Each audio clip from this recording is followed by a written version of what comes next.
Hello guys, welcome back to my channel. তো তোমরা সবাই কেমন আছো? আশা করি সবাই খুব ভালো আছো। আর আজ আমি তোমাদের সামনে নিয়ে এসেছি নতুন একটা রেসিপি। এটা আশা করি আমি আমার চ্যানেলে কোনো দিন দেইনি। তো দেখে নাও, এই পর্ক আজকের রেসিপি হলো পর্ক রেসিপি। তো তার জন্য লাগছে পর্কটাকে ভালো করে ধুয়ে বয়েল করে নিয়েছি। তো এই দেখো, এখানে ভালো করে ধুয়ে বয়েল করে তুলে নিলাম। তো তারপর যা যা লাগছে তোমার রসুন, আদা, পেঁয়াজ, লঙ্কা, তো আলুও কেটে নিয়েছি, সব কিছু ভালো করে ধুয়ে এখানে রেখে দিলাম। তো তো বাকি প্রসেসগুলো তোমরা দেখতে থাকো। আশা করি ভিডিওটা ততটা খারাপ লাগবে না। তো তোমরা স্কিপ না করে অবশ্যই ভিডিওটা দেখো। আর কার কার পর্ক খেতে ভালো লাগে অবশ্যই কমেন্ট করে জানাবে। আর এই দেখো, এখানে সব কিছু ভালো করে ধুয়ে, এটাকে আগে বয়েল করতে হয় পর্কটাকে। তো ভালো করে বয়েল করে ধুয়ে নিলাম। তো এখন তোমার পেঁয়াজ, আদা, রসুন, লঙ্কা এগুলোকে ভালো করে মিক্সিতে পেস্ট করে নেব। তো আমি মিক্সিতে দিয়ে দিলাম। তো আমার পেস্ট হয়ে গেছে, এই দেখো আমার পেস্ট হয়ে গেছে। এই দেখো গাইস, আমি কড়াইতে তেল দিয়ে দিলাম।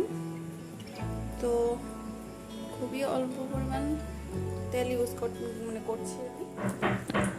তো খুবই অল্প পরিমাণ তেল ইউজ করতে হয় এই মাংসটাতে। আর দেখো তেলটা গরম হওয়াতে আমি দুটো লঙ্কা আর তেজপাতা দিয়ে পেঁয়াজগুলো দিয়ে দিই। পেঁয়াজগুলো মোটামুটি হয়ে এসেছিলো, তো তার জন্য দিয়ে দিলাম আলুগুলো। তো আলুগুলোকে একটু ভেজে নিচ্ছি একটু। তো অল্প পরিমাণ আলুগুলোকে একটু ভেজে নিলাম।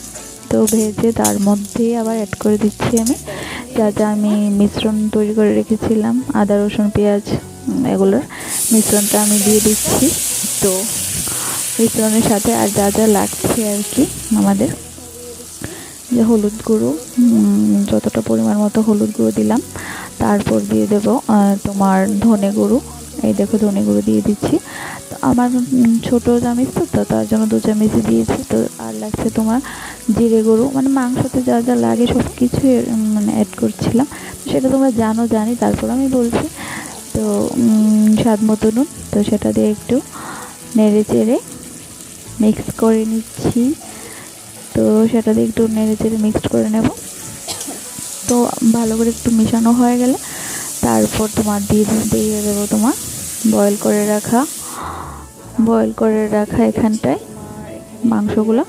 ওগুলোকে ভালো করে বয়েল করে ধুয়ে রেখেছিলাম। তো সেটাকে আমি মশলাটা কষানো মোটামুটি হয়ে গিয়েছিল, তো তার মধ্যে দিয়ে দিলাম মাংসগুলো। তো তারপর মাংসগুলো দিয়ে ভালো করে নেড়ে চেড়ে, আর এখানে রেখেছিলাম পেঁয়াজ কুচানোগুলি। তো পেঁয়াজ কুচানোগুলিও দিয়ে দিলাম। তার মধ্যে রেখেছি কিছুটা গোটা তোমার রসুন, তো সেটাও অ্যাড করে দিলাম। তো সব ইনগ্রেডিয়েন্টস একসাথে অ্যাড করে দিয়ে, তো সব কিছু একদম নেড়ে চেড়ে মিশিয়ে নিচ্ছি। তো নেড়ে চেড়ে মিশিয়ে এই দেখো নেড়ে চেড়ে মিশিয়ে দিলাম। তো কিছুটা সময়ের জন্য আমি ঢেকে রেখেছি। তো কিছুটা ঢাকা দিয়ে রাখতে হয়। তো ঢাকা খোলার পর তোমার লুকসটা এইরকম এসছে। তো এটা এখনো কষানো হয়নি, আরও কষাতে হবে। তো যত কষাবো তত তেল বেরোবে। তো চলো তোমরা দেখতে থাকো, আমি আর কিছু বকবক করছি না, তোমরাই দেখে নাও। এই মাংসতে তোমার বেশি অয়েল ইউজ করতে হয় না। এই দেখো কিরকম তেল উঠেছে। তোমরা তো দেখেছো আমি কতটা পরিমাণ তেল ইউজ করেছি, বাট এখন দেখো কতটা পরিমাণ তেল হয়েছে। এখন মোটামুটি হয়ে যাচ্ছে। তো আমি অনেকটা সময় নিয়েই রান্নাটা করছিলাম। এতটা সময় লাগার কথা ছিল না, বাট আমি অনেকটা সময় নিয়ে রান্নাটা করছি, কারণ অনেকটা আঁচ কমিয়ে রান্নাটা করছি। কারণ রান্নাটা বসিয়ে মেয়েকে পড়াচ্ছিলাম। একটা বাসন পড়ে আছে, মাজা হয়নি, বাট করছি আর কি। এই দেখো এখন দিয়ে দিচ্ছি।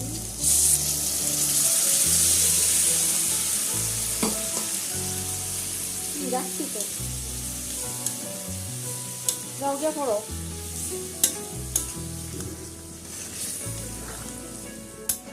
কিরকম এসছে, তো সেটা আমি তোমাদের সাথে অবশ্যই শেয়ার করবো। চলো তোমরা দেখতে থাকো।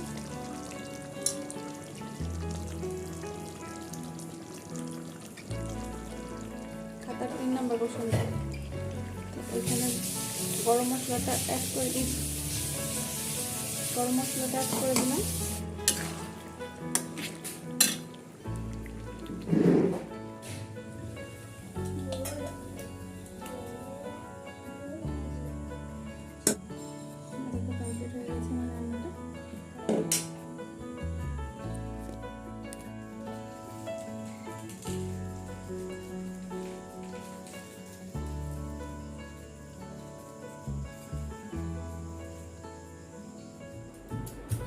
বাপ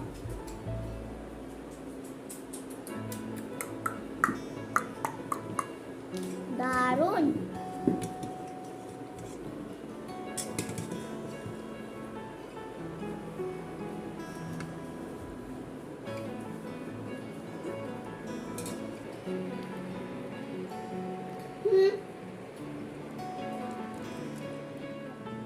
বাবা একটু সাইড দেবে মারে।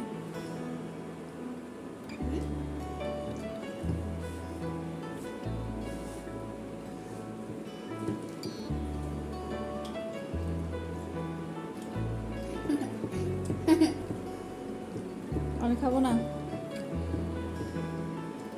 অবস্থা দেখো।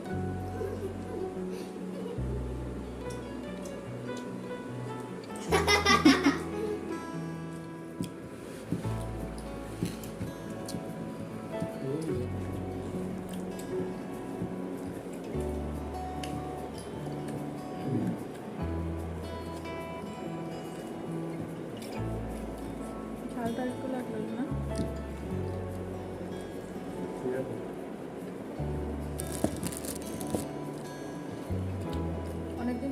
অনেকদিন পর এই মাংসটা আনা হলো আমাদের ঘরে।